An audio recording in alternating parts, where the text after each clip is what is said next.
দেখেন বন্ধুরা, এই ভাইটা সারাদিন গাড়ি আর বালতি নিয়ে ঘোরাঘুরি করে, যেইখানে দেখে যে বুট আছে সেইখানেই দেখেন কত সুন্দর করে নোংরা বুটগুলো পরিষ্কার করে দিতেছে। এই বুটের মধ্যে লেখা আছে যে সামনে মসজিদ আছে। ভাই, এই ভিডিওটা শেয়ার করে সবাইকে দেখার সুযোগ করে দিবেন ভাই। ভালো ভিডিও শেয়ার করবেন ভাই, সোয়াব হবে। দেখেন এই ভাইটা কত একটা বড় সোয়াবের কাম করতেছে। এই ভাইটার জন্য তো অবশ্যই একটা শেয়ার হবেই।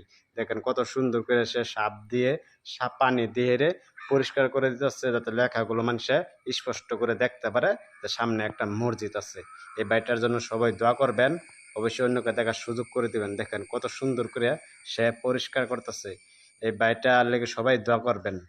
ভালো কাজ করলে আল্লাহ অবশ্যই তারে সব দান করবে। এই বাড়িটা ভালো কাজ করতেছে। ভালো কাজের বিনিময়ে অন্যরাও শেয়ার করে সবাইকে দেখার সুযোগ করে দিবেন। দেখেন কত সুন্দর একটা কাজ করলো। মসজিদ আছে সামনে, এই বুটটা দেখেন কত নোংরা হয়ে গেছে, সে পানি দিয়ে সাপ দিয়ে পরিষ্কার করতেছে। এই ভাইটা সারাদিন এই কাজটাই করে, গাড়ি নিয়ে ঘোরাঘুরি করে আর বুটগুলো পরিষ্কার করে।